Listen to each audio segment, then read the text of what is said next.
ने कहा था कि एविडेंस अगर आप कोर्ट में लेके जाएंगे तो जरूर ये बंदा पकड़ा जाएगा, और इसने खुद ही अपने पैर पे कुल्हाड़ी मारी है, मुझसे आके माफी मांगी है और मैंने इसकी वीडियो रिकॉर्ड कर ली है और अब मैंने यहाँ पे एविडेंस दे दिए हैं।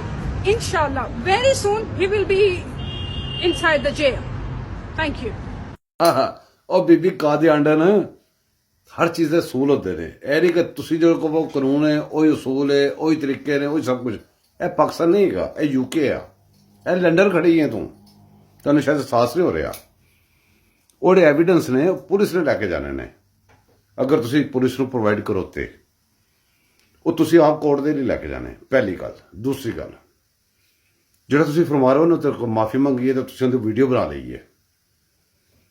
ਬੀਬੀ ਜੀ ਮਾਫੀ ਮੰਗਣਾ ਕਿਤੇ ਜੁਰਮ ਨਹੀਂ ਹੈਗਾ, ਕਿਸੇ ਦੁਨੀਆ ਦੇ ਕਿਸੇ ਵੀ ਅਦਾਲਤ ਦੇ ਕਿਸੇ ਕਾਨੂੰਨ ਦੇ ਚ ਮਾਫੀ ਮੰਗਣਾ ਬੜਾ ਕੋਰਟਾਂ ਐਪਰੀਸ਼ੀਏਟ ਕਰਦੀਆਂ ਨੇ। ਤੇ ਸਪੈਸ਼ਲੀ ਉਹ ਮਾਫੀ ਜਿਹੜੀ ਕੋਈ ਬੰਦੇ ਨੇ ਜੁਰਮ ਨਾ ਕੀਤਾ ਹੋਵੇ ਤੇ ਔਰਤ ਜ਼ਾਤ ਵੇਖ ਕੇ ਫਿਰ ਵੀ ਔਰਤ ਦੀ ਵਜ੍ਹਾ ਤੋਂ ਮਾਫੀ ਮੰਗ ਲਵੇ ਤੇ ਹੋਰ ਜ਼ਿਆਦਾ ਐਪਰੀਸ਼ੀਏਟ ਕਰਦੀਆਂ ਨੇ। ਤੇ ਤੁਹਾਨੂੰ ਕੋਈ ਬੰਦਾ ਉੱਥੇ ਵਲੀਮੇ ਦਾ ਸੁਣਿਆ ਨਹੀਂ ਭੇਜਦਾ ਕਿ ਤੁਸੀਂ ਇੱਥੇ ਰੋਜ਼ ਆਉਣਾ ਹੈ। ਜਿਹੜੇ ਤੁਹਾਨੂੰ ਖਰਚਾ ਚੁੱਕਦੇ ਨੇ, ਸਾਈਕਲਾਂ 'ਤੇ ਤੁਹਾਡੇ ਪਿੱਛੇ ਗੇੜੇ ਗੂੜੇ ਮਾਰਦੇ ਫਿਰਦੇ ਨਾ, ਤੁਹਾਨੂੰ ਮਨਾ ਕਿਸੇ ਨਹੀਂ ਕਰਨਾ, ਤੁਸੀਂ ਲੱਗੇ ਰਹੋ।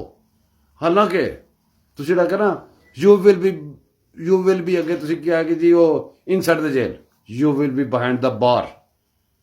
ਹੋ ਸਕਦੇ ਹੋ ਤੁਸੀਂ, ਜਦੋਂ ਮਰਜ਼ੀ ਤੁਹਾਨੂੰ ਕਰਾ ਸਕਦੇ ਨੇ, ਨਹੀਂ ਕਰਾ ਰਹੇ, ਤੁਹਾਡੇ ਪਟੇ ਖੁੱਲੇ ਛੱਡੇ ਨੇ। ਤੁਹਾਨੂੰ ਉਸ ਲਈ ਕਹਿ ਰਹੇ ਨੇ ਜਿੰਨਾ ਜ਼ੋਰ ਲੱਗਦਾ ਲਾ ਲਵੋ, ਲਾਈ ਜਾਓ ਤੁਸੀਂ, ਪਿੱਟੋ ਨਾ, ਰੋਵੋ ਨਾ, ਜ਼ੋਰ ਲਾਓ।